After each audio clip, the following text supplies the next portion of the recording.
ഇന്ന് ശിശുദിനമാണ്. അപ്പോൾ ഇത് കണ്ടുകൊണ്ടിരിക്കുന്ന എല്ലാ കുട്ടികൾക്കും ഹാപ്പി ചിൽഡ്രൻസ് ഡേ നേരുകയാണ്. ഈ സ്പെഷ്യൽ ഡേയിൽ ഇന്ന് ഒരു പ്രത്യേകത കൂടി ഉണ്ട്. ഇന്ന് പ്രേക്ഷകർക്ക് മുന്നിലേക്ക് 2 സ്പെഷ്യൽ ആൾക്കാർ വരാൻ പോവുകയാണ്. അപ്പോൾ ശിശുദിനത്തിൽ വാർത്തകൾ വായിക്കാൻ വേണ്ടി 2 കൊച്ചു കൂട്ടുകാർ നമ്മോടൊപ്പം ചേരുന്നുണ്ട്. നമുക്ക് അവരെ ആദ്യം വെൽക്കം ചെയ്യാം. 4ാം ക്ലാസ്സുകാരി ജിയന്ന മേരി മെൽബിയും +1 വിദ്യാർത്ഥി ഹരി ഗോവിന്ദനുമാണ് നമ്മോടൊപ്പം ചേരുന്നത്. ഹായ്, വരൂ രണ്ടുപേരും. Hello, good evening. Good evening. Hi, Gianna and Hari അല്ലേ? അപ്പൊ രണ്ടുപേരും എവിടുന്നാണ് വരുന്നത് ആദ്യം പറയൂ. മോൾ ആദ്യം പറയൂ, എവിടുന്നാ വരുന്നേ? ഞാൻ രാമപുരം SLP സ്കൂളിലാണ് പഠിക്കുന്നത്. 4ാം ക്ലാസ്സിലാണ് പഠിക്കുന്നത്. അപ്പൊ ഇന്ന് സ്കൂളിൽ പോയില്ലേ? ഇന്ന് പോയില്ല. ഇന്ന് വാർത്ത വായിക്കാൻ വേണ്ടി വന്നിരിക്കുകയാണ് അല്ലേ നമ്മള്? ഓക്കെ, അപ്പം ഹരി പറയൂ. ഞാൻ Kottayam Karapuzha NSS higher secondary സ്കൂളിൽ നിന്നാണ് വരുന്നത്. +1 ആണ്? +2 ആണ്. ഏതാണ്? സയൻസ് ആണോ? സയൻസ് ബാച്ച് ആണ്. ഓക്കെ, അപ്പൊ ഇന്ന് അവധിയെടുത്ത് അതെ ഇതിനു വേണ്ടി വന്നിരിക്കുക. കുറെ കാലമായിട്ട് ഇങ്ങനെ കാത്തിരിക്കുവായിരുന്നു. ഒന്ന് വാർത്ത വായിക്കണം എന്നുള്ളൊരു ആഗ്രഹം അല്ലേ? അപ്പൊ ജീവനക്ക് എന്താണ് ഒരു മനസ്സിൽ എന്താണ് ഒരു ആഗ്രഹം ഉള്ളത്? വലുതാകുമ്പോ ഇതുപോലെ വാർത്തയിൽ ഇങ്ങനെ പറയണമെന്നാണ് എന്റെ ആഗ്രഹം. ഒരു ജേർണലിസ്റ്റ് ആവണം അല്ലെ, ഒരു ന്യൂസ് റീഡർ ആവണം, വാർത്താ വായനക്കാരനാവണം എന്നാണ് ആഗ്രഹം അല്ലെ? ഹരിക്ക് അങ്ങനെ ഒരു സ്പെഷ്യൽ അംബിഷൻ? തീർച്ചയായിട്ടും 24 വന്ന ശേഷമാണ് ഞാൻ ഇങ്ങനെ ഈ വാർത്താ മീഡിയ ഒക്കെ ശ്രദ്ധിക്കാനായിട്ട് തന്നെ തുടങ്ങിയത്. കഴിഞ്ഞ ഡിസംബർ 8 ഞാൻ 24 ഇങ്ങനെ ഒരു പ്ലാറ്റ്ഫോമിൽ നമ്മുടെ ലൈവിൽ SKനുമായിട്ട് ജോയിൻ ചെയ്തത്. അന്നാണ് ഞാൻ ഇങ്ങനെ ഒരു ആഗ്രഹം മുന്നോട്ട് വെച്ചതും ഇപ്പോൾ അത് യാഥാർത്ഥ്യമായിരിക്കുന്നു. SKൻ അപ്പൊ തന്നെ പറഞ്ഞിരുന്നു നമുക്ക് ദിവസം നോക്കാം എന്നല്ലേ? അപ്പൊ അത് അന്ന് SKൻ കൊടുത്ത വാക്കാണ്, കുട്ടികളെ കൊണ്ട് നമ്മൾ വാർത്ത വായിക്കും എന്ന്, വാർത്ത വായിപ്പിക്കും എന്നുള്ളത്. അപ്പം ആ ദിനമാണിന്ന്. നമുക്കിന്ന് വാർത്ത വായിച്ചു തുടങ്ങിയാലോ? പ്രേക്ഷകരിൽ ഇങ്ങനെ അക്ഷമരായി കാത്തിരിക്കായിരിക്കും എങ്ങനെയാണ് നിങ്ങൾ വാർത്ത അവതരിപ്പിക്കാൻ പോകുന്നത് അല്ലെ? ആദ്യം ആരെ വായിക്കുന്നേ? നമുക്ക് GNനോട് വായിപ്പിക്കാം അല്ലെ? അപ്പൊ ആദ്യ വാർത്ത GN വായിക്കും അല്ലെ? ഓക്കെ. ഈ ശിശുദിനത്തിൽ ലോകത്തിലെ എല്ലാ കുട്ടികൾക്കുമായി 24 ഒരുക്കിയ ഈ ഗാനത്തിലേക്കാണ് നീ.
യെസ്, അപ്പോൾ മനോഹരമായ ഒരു പാട്ടാണ് അല്ലേ നമ്മളിപ്പോൾ കേട്ടത്. അത് ഫ്ലവേഴ്സിന്റെയും 24ന്റെയും DOP ബിജു കെ കൃഷ്ണനാണ് 24ന് വേണ്ടി ഈ ഗാനം തയ്യാറാക്കിയിരിക്കുന്നത്. ആ ഗാനമാണ് ഇപ്പോൾ പ്രേക്ഷകർ കണ്ടതും കേട്ടതും. അപ്പോൾ എന്ത് തോന്നുന്നു ജിയന്ന വാർത്ത വായിച്ചപ്പോൾ?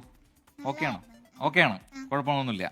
പിന്നെ ഹരിക്ക് വായിക്കാനുണ്ടല്ലേ? അപ്പൊ അതിലേക്കൊക്കെ വരാം. അതിനു മുമ്പ് നമുക്കറിയാലോ ഇന്ന് ബീഹാറിലെ തെരഞ്ഞെടുപ്പൊക്കെയാണ്. നിങ്ങൾ പത്രങ്ങളൊക്കെ കണ്ടു കാണുമല്ലോ അല്ലേ? അപ്പോൾ അതിൽ ഈ പറയുന്ന പോലെ പുതിയ വാർത്തകൾ ഇങ്ങനെ വന്നുകൊണ്ടിരിക്കുകയാണ്, ഒരുപാട് പ്രതികരണങ്ങൾ വന്നുകൊണ്ടിരിക്കുകയാണ്. അപ്പോൾ അതിൽ ഏറ്റവും പ്രധാനപ്പെട്ടത് എന്താണ് ഇങ്ങനെ BJPക്ക് ഇത്രയും വലിയൊരു വിജയം ഉണ്ടാവാനുള്ള കാരണം എന്നുള്ളത് അതിങ്ങനെ വിശകലനം ചെയ്തുകൊണ്ടിരിക്കുകയാണ് രാജ്യമെങ്ങും. അപ്പോൾ അത്തരം ചർച്ചകളും പ്രതികരണങ്ങളൊക്കെ വന്നുകൊണ്ടിരിക്കുന്നു. നമുക്ക് പല പ്രതിനിധികളും നമ്മുടെ ഗ്രൂപ്പിലേക്ക് ഇങ്ങനെ വാർത്തകൾ വന്ന് ഇട്ടുകൊണ്ടിരിക്കുകയാണ്. അപ്പോൾ അതിൽ ഏറ്റവും പ്രധാനപ്പെട്ട ഒരു കാര്യം ശ്രീനാഥ് ഇട്ടിരിക്കുന്നു. മൊക്കാമയിൽ ആനന്ദ് സിംഗ് വിജയിച്ചു എന്നൊരു വാർത്ത ഇപ്പോൾ വരുന്നുണ്ട്. രാഘോപൂരിൽ തേജസ്വി യാദവിന്റെ തിരിച്ചുവരവ് കാണുന്നു. 8000 വോട്ടിന് ഇപ്പോൾ മുന്നിലാണ്, 8523 വോട്ടിന് മുന്നിലാണ് തേജസ്വി യാദവ് നിലവിൽ എന്നൊരു വാർത്തയാണ് ഇപ്പോൾ ശ്രീനാഥ് അവിടെ നിന്നും അപ്ഡേറ്റ് ചെയ്യുന്നത്. അങ്ങനെ വാർത്തകൾ, പുതിയ വാർത്തകൾ വന്നുകൊണ്ടിരിക്കുന്നത്. നമുക്കപ്പോൾ വാർത്തകളിലേക്ക്, വിശേഷങ്ങളിലേക്കൊക്കെ വരാം.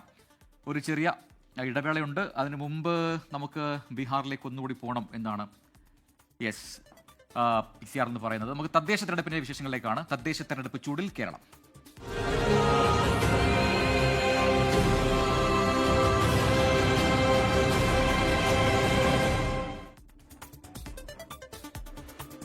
ബീഹാറിൽ നിയമസഭാ തെരഞ്ഞെടുപ്പ് ചൂടാണെങ്കിൽ നമുക്കറിയാം കേരളത്തിൽ തദ്ദേശ തെരഞ്ഞെടുപ്പ് വരാൻ പോവുകയാണ്. അതിനുള്ള എല്ലാ ആവേശവും ഇങ്ങനെ ഓരോ ഇടങ്ങളിലായി വന്നുകൊണ്ടേയിരിക്കുകയാണ്. 6 പതിറ്റാണ്ടായി ചുവന്ന കോട്ടയായി തുടരുന്ന പഞ്ചായത്താണ് വയനാട് ജില്ലയിലെ തിരുനെല്ലി. 17 സീറ്റുകളിൽ 17 നേടിയാണ് ഇവിടെ LDF ഭരണം നടത്തുന്നത്. ലോക്സഭാ തെരഞ്ഞെടുപ്പിലെ മുന്നേറ്റം മുന്നിൽ കണ്ടാണ് ഇടതുകോട്ട പൊളിക്കാനുള്ള UDFന്റെ ശ്രമം. പഞ്ചായത്ത് രൂപീകൃതമായ കാലം മുതൽ ഇടതുമുന്നണിക്കൊപ്പം നിന്ന ചരിത്രമാണ് തിരുനെല്ലിയുടേത്. ആ വിജയവഴിയിൽ ഒടുവിൽ 17 വാർഡുകളെ വിജയിപ്പിച്ചെടുത്തതായിരുന്നു കഴിഞ്ഞ തദ്ദേശ തെരഞ്ഞെടുപ്പ്. പ്രതിപക്ഷമില്ലാത്ത വയനാട് ജില്ലയിലെ ഏക പഞ്ചായത്താണ് തിരുനെല്ലി. പനവലിയിൽ നിന്നും ജനപ്രതിനിധിയായ PV ബാലകൃഷ്ണൻ നയിക്കുന്നതായിരുന്നു ഭരണസമിതി. മന്ത്രി OR കേളു ദീർഘകാലം പഞ്ചായത്ത് പ്രസിഡന്റായിരുന്നു. ഇടതു തുടർച്ച ആവർത്തിക്കുമെന്നാണ് നേതാക്കളുടെ ആത്മവിശ്വാസം. 2020 തെരഞ്ഞെടുപ്പിൽ 17 നിലവിലുള്ള 17 സീറ്റിൽ 17 2 ബ്ലോക്ക് പഞ്ചായത്ത് ഡിവിഷനിലും 1 ജില്ലാ പഞ്ചായത്ത് ഡിവിഷനിലും പൂർണ്ണമായി ജയിച്ച ഒരു പഞ്ചായത്താണ്. ഈ വർഷവും അതുപോലെ തന്നെ വരുമെന്നാണ് ഞങ്ങളുടെ പ്രതീക്ഷ. നിയമസഭാ തെരഞ്ഞെടുപ്പും അതുപോലെ തന്നെ തദ്ദേശ സ്വയംഭരണ സ്ഥാപന തെരഞ്ഞെടുപ്പിലൊക്കെ ട്രെൻഡ് മാറി വരുന്നുണ്ട്. ആ ആത്മവിശ്വാസം തന്നെയാണ് ഞങ്ങളിപ്പോൾ ഉള്ളത്. 2010 ഭരണസമിതിയിൽ UDFന് 5 ജനപ്രതിനിധികൾ തിരുനെല്ലിയിലുണ്ടായിരുന്നു. 2016 ഇത് 1 മാത്രമായി ചുരുങ്ങി. കഴിഞ്ഞ തെരഞ്ഞെടുപ്പിൽ ഒരാൾ പോലും ഇല്ലാത്ത വിധമായി. ലോക്സഭാ തെരഞ്ഞെടുപ്പിലെ ലീഡ് നിലയിൽ പ്രതീക്ഷയർപ്പിക്കുന്നുണ്ട് UDF. തിരുനെല്ലി തിരുത്തും, മാറ്റം വരുമെന്നാണ് UDFന്റെ മുദ്രാവാക്യം. സമീപകാലത്ത് കോൺഗ്രസിന് വലിയ പ്രതീക്ഷയാണ്, മുന്നണിക്ക് വലിയ പ്രതീക്ഷയാണ്. അഭിമാനികളായ കമ്മ്യൂണിസ്റ്റ് സഖാക്കളെ ഉൾപ്പെടെ വിശ്വാസത്തിലെടുത്തുകൊണ്ട് അവരുടെ ഒരു പ്രതിഷേധം ഈ തെരഞ്ഞെടുപ്പിൽ ഉയരും. അതുകൊണ്ട് തന്നെയാണ് ഞങ്ങളൊരു മുദ്രാവാക്യം പങ്കുവെക്കുന്നു. തിരുനെല്ലി തിരുത്തും, മാറ്റം വരുമെന്ന മുദ്രാവാക്യം ഞങ്ങൾ ഉയർത്തുകയാണ്. ജില്ലയിൽ ഏറ്റവും അധികം ആദിവാസി വിഭാഗക്കാരുള്ള പഞ്ചായത്താണ് തിരുനെല്ലി. ശക്തമായ മത്സരം നടത്താൻ BJPയും പ്രചാരണ രംഗത്ത് സജീവമായിട്ടുണ്ട്. 17 എന്ന മാറ്റം നിലനിർത്താൻ LDFനാകുമോ? ഇടതുകോട്ട പൊളിക്കാൻ UDFന് കഴിയുമോ? നില മെച്ചപ്പെടുത്തുമോ BJP? തിരുനെല്ലിയിൽ നിന്ന് മനു ദാമോദരനൊപ്പം സുർജിത് അയ്യപ്പത്ത്, 24 വയനാട്. യെസ്, അപ്പോൾ അതാണ് വിശേഷങ്ങൾ. നമുക്ക് തിരിച്ച് വീണ്ടും നമുക്ക് കുട്ടികളെ കൊണ്ട് വാർത്ത വായിപ്പിക്കണം എന്ന് നമ്മുടെ പ്രേക്ഷകർ പലരും നമ്മുടെ കമന്റ് ബോക്സിൽ ഒരുപാട് കമന്റുകളിൽ വന്നുകൊണ്ടിരിക്കുകയാണ്. ആ കമന്റുകളിലേക്ക് നമുക്ക് വരാം. അതിനു മുമ്പ് ജിയന, ഇന്നിപ്പോൾ സ്കൂളിൽ പറഞ്ഞിരുന്നോ ഇങ്ങനെ വാർത്ത വായിക്കാൻ പോകുന്നൊക്കെ പറഞ്ഞിരുന്നോ? ആരോടാ പറഞ്ഞേ? കുട്ടികളോട് പറഞ്ഞിരുന്നോ? ടീച്ചറോട് പറഞ്ഞിരുന്നോ? അപ്പോൾ അവരെന്ത് പറഞ്ഞു? നന്നായിട്ട് വായിക്കണം എന്ന് പറഞ്ഞു. ഏറ്റവും ബെസ്റ്റ് ഫ്രണ്ട് ആരാ ആ ക്ലാസ്സിലെ?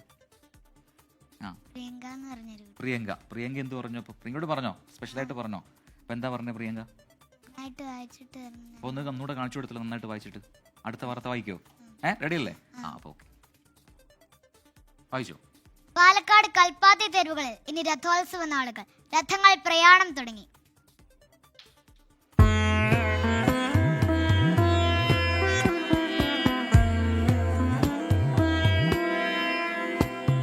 ഉപനിഷത്ത് പാരായണം ആരംഭിച്ചതോടെ വിശാലാക്ഷി സമേത വിശ്വനാഥ സ്വാമിയുടെ തിരുക്കല്യാണ ഉത്സവത്തിന് ഒരുക്കമായി. നാമജപങ്ങളുടെയും മംഗളവാദ്യത്തിന്റെയും അകമ്പടിയിൽ രഥാരോഹണം നടന്നതോടെ 3 ദിവസം കൽപ്പാത്തി തെരുവുകളിൽ ഉത്സവാഘോഷം. ആർപ്പുവിളികളോടെ ഭക്തർ തേരുവലിച്ചു.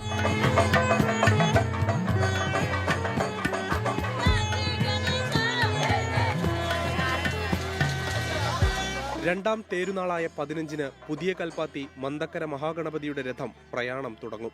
രാവിലെ 10:50-നും 11:45-നും ഇടയിലാണ് ഇവിടെ രഥാരോഹണം. ഗജവീരൻ പുതുപ്പള്ളി അർജുനൻ രഥം തള്ളാൻ കൂട്ടിനുണ്ടാകും. യന്ത്രക്കൈകളും ഉണ്ടാകും. മൊത്തം 7 രഥമാണ്. ഇതൊക്കെ കൂടി ഒന്നിട്ട് സംഭവിക്കും. 16-ാം തീയതി ഈവനിംഗ് ആണ് ഈ ഭഗവാനെ കയറ്റിയ രഥത്തിൽ എഴുന്നള്ളിക്കും. എഴുന്നള്ളിച്ച് ഇവിടുന്ന് ഒരു 100 മീറ്റർ അവിടെ കൊണ്ട് നിർത്തും. പിന്നെ ഇന്നത്തെ ചടങ്ങ് കഴിഞ്ഞു. അത് കഴിഞ്ഞിട്ട് വൈകുന്നേരമാണ് ബാക്കി എഴുന്നള്ളത്ത് മുഴുവനും. ഇതിങ്ങനെ എല്ലാ ഗ്രാമവും പോകും. പഴയ കൽപ്പാത്തി ലക്ഷ്മി നാരായണ പെരുമാൾ ക്ഷേത്രത്തിലെയും ചാത്തപ്പുരം പ്രസന്ന മഹാഗണപതി ക്ഷേത്രത്തിലെയും രഥാരോഹണവും രഥപ്രയാണവും ഞായറാഴ്ച രാവിലെയാണ്. ഞായറാഴ്ച വൈകിട്ട് 4-ന് എല്ലാ ദേവരഥങ്ങളും ഗ്രാമവീഥികളിലുണ്ടാകും. സന്ധ്യയോടെ തേരുമുട്ടിയിൽ ദേവരഥ സംഗമം നടക്കും. ദേവീദേവന്മാർ കുടുംബസമേതം ഭക്തർക്കിടയിലേക്ക് എത്തുമ്പോൾ കൽപ്പാത്തിപ്പുഴയുടെ തീരങ്ങളിൽ ഉത്സവാഘോഷ നാളുകളാണിനി. 24 പാലക്കാട്. കൽപ്പാത്തി പോയിട്ടുണ്ടോ? കണ്ടിട്ടുണ്ടോ അത് മുമ്പ്? രഥോത്സവം കണ്ടിട്ടുണ്ടോ? ഹരി പോയിട്ടുണ്ടോ അവിടെ? ഞാൻ പോയിട്ടില്ല, പക്ഷെ കഴിഞ്ഞ അറിയാം. 24 കണ്ട് ആ, അറിയാം. നമ്മുടെ ലൈവ് ഒക്കെ കണ്ടിട്ടുണ്ടോ അല്ലേ? പ്രിൻചേട്ടൻ കഴിഞ്ഞ ആ, പ്രാവശ്യം അവിടെ ഞാൻ പോയി. അവിടെ പോയിരുന്നു. അപ്പൊ ഹരി ഒരു തവണ പോകും അങ്ങോട്ട് അതെ, പോണം. അല്ലേ? ഓക്കെ, അപ്പൊ നമുക്ക് അടുത്ത വാർത്തയിലേക്ക് പോവാം. ശബരിമല വിശേഷങ്ങൾ.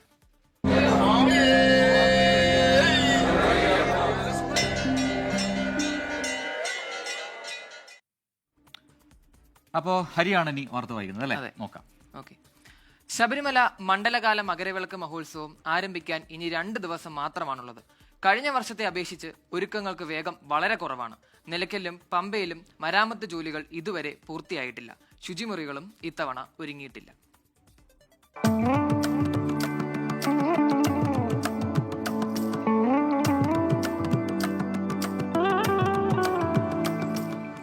ശബരിമല നട തുറക്കാൻ മണിക്കൂറുകൾ മാത്രമാണ് ബാക്കി. പക്ഷേ ഇപ്പോഴും ഒരുക്കങ്ങൾ പൂർണ്ണമായും പൂർത്തിയായിട്ടില്ല. 2018 പ്രളയത്തിൽ തകർന്ന രാമമൂർത്തി മണ്ഡപത്തിന്റെ സ്ഥാനത്ത് തീർത്ഥാടകർക്ക് വിരിവെക്കാനുള്ള ജർമ്മൻ പന്തലിന്റെ നിർമ്മാണം അവസാന ഘട്ടത്തിലാണ്.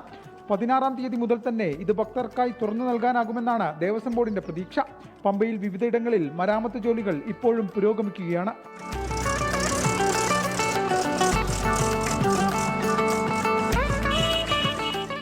നിലയ്ക്കൽ മുതൽ പമ്പ വരെയുള്ള റോഡുകളുടെ അറ്റകുറ്റപ്പണി രാഷ്ട്രപതിയുടെ ശബരിമല സന്ദർശനവുമായി ബന്ധപ്പെട്ട് നേരത്തെ പൂർത്തീകരിച്ചിരുന്നു. മിനുക്കുപണികൾ മാത്രമാണ് ബാക്കിയുള്ളത്. പമ്പയിൽ പണം കൊടുത്ത് ഉപയോഗിക്കാവുന്ന ശൗചാലയങ്ങൾ ഇതിനോടകം തയ്യാറാണ്. ദേവസ്വം ബോർഡ് ക്രമീകരിക്കുന്ന ബയോ ടോയ്ലറ്റുകൾ പമ്പയിൽ ഇതുവരെ സ്ഥാപിച്ചിട്ടില്ല. കഴിഞ്ഞ വർഷങ്ങളിലെ പോലെ വിവിധ സംസ്ഥാനങ്ങളുടെ വാഹനങ്ങൾ പാർക്ക് ചെയ്യാനുള്ള സൗകര്യങ്ങൾ നിലയ്ക്കലിൽ ഇതിനോടകം ക്രമീകരിച്ചു കഴിഞ്ഞു. സൂചനാ ബോർഡുകൾ കാട് കയറിയ അവസ്ഥയിലാണ്.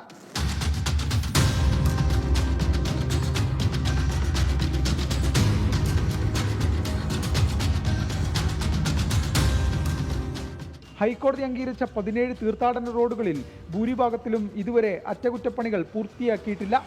ചെങ്ങന്നൂർ, തിരുവല്ല എന്നിവിടങ്ങളിൽ ഇറങ്ങുന്ന തീർത്ഥാടകർ ആശ്രയിക്കുന്ന പത്തനംതിട്ട വഴിയുള്ള TK റോഡിന്റെ പണി തീരാൻ ഇനിയും ദിവസങ്ങളെടുക്കും. പമ്പയിലേക്കുള്ള പ്രധാന പാതയായ മണ്ണാറക്കുളഞ്ഞി ചാലക്കയം റോഡിന്റെ വശങ്ങളിലെ കാട് ഇതുവരെ വെട്ടിത്തെളിച്ചിട്ടില്ല. സൂചനാ ബോർഡുകൾ മിക്കതും കാട് കയറി നശിച്ച അവസ്ഥയിലാണ്. സ്വർണ്ണക്കൊള്ള വിവാദവും ഉദ്യോഗസ്ഥ ജനപ്രതിനിധികൾ തദ്ദേശ തെരഞ്ഞെടുപ്പ് തിരക്കിലേക്ക് കടന്നതുമാണ് മെല്ലപ്പോക്കിന് ആക്കം കൂട്ടിയത്. അതേസമയം എല്ലാ ഒരുക്കങ്ങളും പൂർത്തിയായി എന്നാണ് ദേവസ്വം ബോർഡിന്റെ ഔദ്യോഗിക വിശദീകരണം. ശബരിമല തീർത്ഥാടനവുമായി ബന്ധപ്പെട്ട എല്ലാ ഒരുക്കങ്ങളും പൂർത്തിയായെന്നാണ് ദേവസ്വം ബോർഡ് വിശദീകരണം. പക്ഷേ പമ്പയിലെത്തി നോക്കിയാൽ കാര്യങ്ങൾ അങ്ങനെയല്ല. ഇനിയെങ്കിലും ഉണർന്നു പ്രവർത്തിച്ചില്ലെങ്കിൽ അയ്യപ്പന്മാരുടെ മലകയറ്റം കഠിനമാകും. ക്യാമറമാൻ സഞ്ജയ് ഇക്ബാലിനൊപ്പം AV ജയശങ്കർ, 24 പത്തനംതിട്ട. അപ്പൊ ഹരി എങ്ങനെയുണ്ട്? വാർത്ത വായിച്ചപ്പോ എങ്ങനെയുണ്ട്? സൂപ്പർ. ടെൻഷൻ ഉണ്ടോ ഇവിടെ? ടെൻഷൻ ഇപ്പൊ എവിടെ വന്നപ്പോ കൂളായി. പ്രേംചേട്ടന്റെ സപ്പോർട്ടും എല്ലാം കൂടെ ഓക്കെയാണ്. ഓക്കെ, അപ്പൊ ഇന്ന് നേരത്തെ അവിടുന്ന് വിട്ടു അല്ലേ? വീട്ടിൽ നിന്ന് നേരത്തെ ഇതിനായിട്ട് നമ്മൾ ഇറങ്ങി വന്നിരിക്കുകയാണ്. 12:30 ആകുമ്പോൾ വരണം എന്ന് പറഞ്ഞു. ഓക്കെ, അപ്പോ ഇവിടെ വന്നപ്പോ അല്ലെങ്കിൽ ഒരു എക്സ്പെക്ടേഷൻ ഒക്കെ എന്തായിരുന്നു? നമുക്ക് എങ്ങനെയായിരിക്കും എന്നൊക്കെ തോന്നിയിരുന്നു? ഇങ്ങനെയൊക്കെയാണ് ഇതിന്റെ സിസ്റ്റം, ഇതിന്റെ ഒരു രീതി ഇങ്ങനെയൊക്കെയാണെന്നുള്ളൊരു ഐഡിയ. ഏറ്റവും നമുക്ക് വ്യത്യാസം തോന്നിയത് ഈ സ്റ്റുഡിയോയാണ്. ഈ സ്റ്റുഡിയോ ഫ്ലോർ തന്നെയാണ് ഏറ്റവും വലിയ വ്യത്യാസം തോന്നുന്നത്. പക്ഷെ പ്രേക്ഷകർ കാണുന്നതല്ല നിൽക്കുന്നത് അല്ലെ? നിങ്ങൾ കാണുന്നത് വേറൊന്നാണ്. ഇവിടെ എത്തിയപ്പോഴാണ് അതൊക്കെ നമുക്ക് കൃത്യമായിട്ട് മനസ്സിലായത്. ഓക്കെ, അപ്പൊ ഇനിയിപ്പോ സ്കൂളിലേക്ക് വന്നു കഴിഞ്ഞാൽ ഇപ്പൊ ഈ പറയുന്ന പോലെ പാഠ്യേതര വിഷയങ്ങളൊക്കെ എങ്ങനെയാണ് ഹരിക്ക്? എന്താണ് ഒരു ഇൻട്രസ്റ്റ് ഉള്ളത്? ഹോബീസ്? പാഠ്യേതര വിഷയങ്ങൾ എന്ന് പറയുമ്പോൾ എനിക്കിപ്പോ നന്നായി പ്രസംഗിക്കാൻ പറ്റുന്നുണ്ട്. കലോത്സവത്തിലൊക്കെ പങ്കെടുത്ത് വിജയിയായിട്ടുണ്ട്. പിന്നെ അതുപോലെ തന്നെ ആങ്കറിംഗ് പ്രോഗ്രാമുകൾക്കൊക്കെ ഇപ്പം പോകാറുണ്ട്. അങ്ങനെ ആ രീതിയിൽ നന്നായിട്ട് തന്നെ പോകുന്നു. ഇനി സ്പോർട്സിലേക്ക് വന്നു കഴിഞ്ഞാലും ഓട്ടത്തിലും ചാട്ടത്തിലും ഹൈ ജമ്പിലും ഒക്കെ പങ്കെടുക്കാറുണ്ട്. ഏറ്റവും ഇഷ്ടപ്പെട്ട ഒരു ഗെയിം എന്താണ്? ക്രിക്കറ്റ് ആണോ, ഫുട്ബോൾ ആണോ? ഫുട്ബോൾ ആണ് കൂടുതൽ ഇഷ്ടം. അങ്ങനെ ഫുട്ബോളിന്റെ വാർത്ത വായിച്ചല്ലോ. അതെ, ഫുട്ബോളിലേക്കാണ്. ഓക്കെ, അപ്പൊ ആ വാർത്ത വായിക്കാം. വാർത്തയിലേക്ക് പോയാൽ, നവംബർ വിൻഡോയിലെ ഏക മത്സരത്തിനായി അർജന്റീന ഇന്ന് കളത്തിൽ. രാത്രി 9:30 നടക്കുന്ന മത്സരത്തിൽ അങ്കോളയാണ് എതിരാളികൾ. ലോകകപ്പ് യോഗ്യതാ റൗണ്ടിൽ ജർമ്മനി, നെതർലൻഡ്സ്, ക്രൊയേഷ്യ ടീമുകളും കളത്തിലെത്തും. കാണാം മെസ്സിപ്പടയുടെ കളി. കേരളത്തിലേതല്ല, അങ്കോളയിൽ നടക്കുന്ന മത്സരം ഓൺലൈൻ സ്ട്രീമിങ്ങിലൂടെ. അർജന്റീന നവംബറിൽ കേരളത്തിലെത്തുമെന്ന കായികമന്ത്രി V അബ്ദുറഹ്മാന്റെയും സ്പോൺസറുടെയും വാഗ്ദാനങ്ങൾ വിശ്വസിച്ചവർക്കെല്ലാം ഇനി ഇതല്ലാതെ വേറെ വഴിയില്ല. രാജ്യത്തിന്റെ 50ാം സ്വാതന്ത്ര്യദിനാഘോഷം കളറാക്കാനാണ് 115 കോടി രൂപ കൊടുത്ത അങ്കോള അർജന്റീനയെ ലുവാണ്ടയിൽ എത്തിക്കുന്നത്. നല്ല സ്റ്റേഡിയം ഒരുക്കി ഫിഫയിൽ നിന്ന് കൃത്യമായി അനുമതിയും വാങ്ങിയാണ് അങ്കോള മത്സരം നടത്തുന്നത്. ലോക ചാമ്പ്യന്മാരായ അർജന്റീന എത്തുന്നതോടെ അങ്കോള ചരിത്രത്തിലെ ഏറ്റവും വലിയ ഉത്സവമായി മത്സരം മാറുന്നു. കേരളത്തിലെ കളി ഉപേക്ഷിച്ചതോടെ അർജന്റീനയ്ക്ക് ഈ വർഷത്തെ അവസാന മത്സരം കൂടിയാണിത്. ജയത്തോടെ ലോകകപ്പ് വർഷത്തിനായി കാത്തിരിക്കുകയാണ് ലിയോണൽ സ്കലോണിയുടെ സംഘത്തിന്റെ ലക്ഷ്യം. Lautaro Martinez, Rodrigo De Paul, Lo Celso, Alexis Mac Allister, Cristian Romero, Nicolas Otamendi തുടങ്ങിയ പ്രമുഖരെല്ലാം മെസ്സിക്കൊപ്പം അണിനിരക്കും. യൂറോപ്യൻ മേഖലയിലെ ലോകകപ്പ് യോഗ്യതാ മത്സരത്തിൽ മുൻ ചാമ്പ്യന്മാരായ ജർമ്മനി ലക്സംബർഗിനെ നേരിടും. ശേഷിക്കുന്ന 2 മത്സരങ്ങളിലും ജർമ്മനിക്ക് ജയം വേണം അമേരിക്കൻ ലോകകപ്പിന് ടിക്കറ്റ് എടുക്കാൻ. നെതർലൻഡ്സിനും ലൂക്ക മോഡ്രിച്ചിന്റെ ക്രൊയേഷ്യയ്ക്കും ഇന്ന് ജയിച്ചാൽ യോഗ്യത നേടാം. നെതർലൻഡ്സ് റോബർട്ട് ലെവൻഡോസ്കിയുടെ പോളണ്ടിനെ നേരിടുമ്പോൾ ക്രൊയേഷ്യയുടെ എതിരാളികൾ ഫറോ ഐലൻഡാണ്. രാത്രി 1:15 എല്ലാ മത്സരങ്ങളും. Sports desk 24. അപ്പോൾ ഹരി ഇപ്പൊ 2 വ്യത്യസ്ത വാർത്തകൾ വായിച്ചു. എന്താണ് ഒരു ഫീൽ വളരെ വൈബാണ്. വൈബാണ്. അപ്പൊ നിങ്ങളെ കുറിച്ച് ഒരുപാട് പേര് നമ്മുടെ സ്ഥിരം പ്രേക്ഷകരൊക്കെ കമന്റ് ബോക്സിൽ ഇങ്ങനെ ഓരോന്ന് കമന്റ് ചെയ്യുന്നുണ്ട്. ഹരി വായിച്ചോ എന്ന് ചോദിക്കുന്നുണ്ട്, മിനി ബാബു ചോദിക്കുന്നുണ്ട്, രജന ചോദിക്കുന്നുണ്ട്, പറഞ്ഞ വാക്ക് പാലിച്ചു SKN എന്ന് പറയുന്നു രഞ്ജികുമാർ പറയുന്നു, പിന്നെ ഇതാ NSG എന്ന് പറയുന്നൊരു ആള് പറയുന്നു, ഹരിഗോവിന്ദ് കൂടെയുള്ള മോളുടെ പേരെന്താ, 2 പേർക്കും ഓൾ ദ ബെസ്റ്റ് പറയുന്നു. മോളുടെ പേര് ജിയനയാണ്. ഫുൾ നെയിം എന്ന് പറഞ്ഞു കൊടുത്തേ. ഉറക്കെ. Very good. അപ്പൊ ഒരുപാട് പ്രേക്ഷകർ നന്നായിട്ട് വായിച്ചു എന്ന് പറയുന്നുണ്ട്. ഹരിയുടെ ആഗ്രഹമൊക്കെ സാധിച്ചല്ലോ, 2 പേർക്കും അഭിനന്ദനങ്ങൾ എന്ന് പറയുന്നു, ആശീർവാദങ്ങൾ നേരുന്നു എന്നൊക്കെ ഒരുപാട് പ്രേക്ഷകർ ഇങ്ങനെ കമന്റ് ബോക്സിൽ വന്ന് കമന്റുകൾ ചെയ്യുന്നുണ്ട്. അപ്പൊ സന്തോഷമായില്ലേ 2 പേർക്കും? പ്രേക്ഷകർക്ക് ഒരുപാട് നന്ദി. പ്രേക്ഷകർ എന്താ പറയാനുള്ളത്? എന്തെല്ലാം പറയാനുണ്ടോ? നന്ദി ഉണ്ടെന്ന്. Very good. അപ്പൊ എന്തായാലും ഇനിയും വാർത്തകളൊക്കെ കാണാം. ജിന കാണാറുണ്ടോ? 24 ഒക്കെ എന്നും കാണാറുണ്ടോ? ഏറ്റവും ഇഷ്ടപ്പെട്ട പരിപാടി എന്താ? വാർത്തയാണ് കാണുന്നത്. ആര് വാർത്ത വായിക്കുന്നത് ഏറ്റവും കൂടുതൽ കാണുന്നത്? ആഷ്മിയാണോ? ആഷ്മിയാണോ ഇഷ്ടം? ആഷ്മിയെ കണ്ടോ? എന്ത് പറഞ്ഞു? വായിക്കണം എന്ന് പറഞ്ഞു. Okay, good. അപ്പം ഹരി എങ്ങനെയാണ്, ഏതാണ് എപ്പോഴാണ് ഏറ്റവും കൂടുതൽ 24 കാണുന്നത്? ഏറ്റവും കൂടുതൽ കാണുന്നത് മോർണിംഗ് ഷോ ആണ്. രാവിലെ ഇത് ഓണാക്കി വെക്കും, സ്കൂളിൽ പോകാനുള്ള കാര്യങ്ങള്, കുളിക്കും, എല്ലാം ഇത് ഓണാക്കി വെച്ചോണ്ടുള്ള പരിപാടി കേൾക്കും. അപ്പൊ കാണും ഒക്കെ ചെയ്തിട്ടാണ് നടക്കുന്നത് അല്ലേ? ഓക്കെ. അപ്പം എന്തായാലും വന്ന് നമ്മുടെ ചിൽഡ്രൻസ് ഡേയിൽ തന്നെ വന്നു, വാർത്തകളൊക്കെ വായിച്ചു, പ്രേക്ഷകരോട് നമുക്ക് ഇന്ററാക്ട് ചെയ്തു. അപ്പൊ അതിന് ഒരുപാട് താങ്ക്സ്. അപ്പൊ ഇനിയും നന്നായിട്ട് പോട്ടെ, മുന്നോട്ട് കാര്യങ്ങൾ നന്നായി പഠിക്കുക. അപ്പോൾ നേരത്തെ പറഞ്ഞതുപോലെ അംബിഷൻസ് ഒക്കെ സാധിക്കട്ടെ. ഓക്കെ. അപ്പൊ ജന പറഞ്ഞതുപോലെ അപ്പൊ എല്ലാം ഓക്കെ അല്ലേ? നന്നായിട്ട് പഠിക്കണം. അപ്പോൾ നേരത്തെ പറഞ്ഞല്ലോ, വലുതാവുമ്പോൾ ജേർണലിസ്റ്റ് ആവണം, അല്ലെങ്കിൽ വാർത്ത അവതാരകയാവണം. അപ്പൊ അതൊക്കെ സാധിക്കട്ടെ, നന്നായിട്ട് പഠിക്കണം. അപ്പൊ മാത്രമല്ല, ഫ്രണ്ട്സിനോടൊക്കെ പറഞ്ഞ ഇവിടെ പോയി അടിപൊളിയായിരുന്നു, വൈബായിരുന്നൊക്കെ പറയില്ലേ? ആയിരുന്നോ? ആയിരുന്നു. ഓക്കെ. അപ്പോൾ 2 കൂട്ടർക്കും ഒരുപാട് ഭാവങ്ങൾ നേരുന്നു. ഇനി ഭാവിയിൽ അവർ ആഗ്രഹിക്കുന്നത് എന്താണോ അതായിത്തീരാൻ അവർക്ക് സാധിക്കട്ടെ. ഒരു കാര്യം, എന്റെ കാരാപ്പുഴ NSS ഹയർ സെക്കൻഡറി സ്കൂളിലെ പ്രിൻസിപ്പൽ, അതുപോലെ തന്നെ മുമ്പത്തെ പ്രിൻസിപ്പൽ, അപ്പോൾ ഞാൻ പഠിച്ച സ്കൂളിലെ എല്ലാ പ്രിൻസിപ്പൽസിനും ടീച്ചേഴ്സിനും എല്ലാവർക്കും ഒരുപാട് നന്ദി. എൻ്റെ ഫ്രണ്ട്സിനും ഏറ്റവും അധികം നന്ദി. ഏറ്റവും കൂടുതൽ അവരാണ് സപ്പോർട്ടായിട്ട് നിൽക്കുന്നത്. അതുപോലെ തന്നെ SKN സാറിനും ഉഷ മാമിനും 24 മൊത്തം ടീം അംഗങ്ങൾക്കും എൻ്റെ പേരിൽ ഞാൻ നന്ദി പറയുന്നു. അപ്പോൾ ജീനോട് പറഞ്ഞോ, സ്കൂളിലെ കണ്ടുകൊണ്ടിരിക്കുന്നുണ്ടോ അവരൊക്കെ? സ്കൂളിലെ ഹെഡ് മിസ്ട്രസിനും എൻ്റെ മറ്റു ടീച്ചർമാർക്കും എല്ലാം വളരെ നന്ദിയുണ്ട്. എനിക്കിങ്ങനെ ഒരു അവസരം തന്നതിന് ഒത്തിരി നന്ദി. 24 എല്ലാ ടീമുകാർക്കും നന്ദി. Okay, thank you so much. ലോകത്തെവിടെയായാലും ഏത് സമയത്തും 24 വാർത്തകളും ഓഗ്മെന്റഡ് റിയാലിറ്റി പാക്കേജുകളും എക്സ്പ്ലെയിനറുകളും വിശദമായി കാണാൻ ഞങ്ങളുടെ യൂട്യൂബ് ചാനൽ നിങ്ങൾക്ക് സബ്സ്ക്രൈബ് ചെയ്യാം.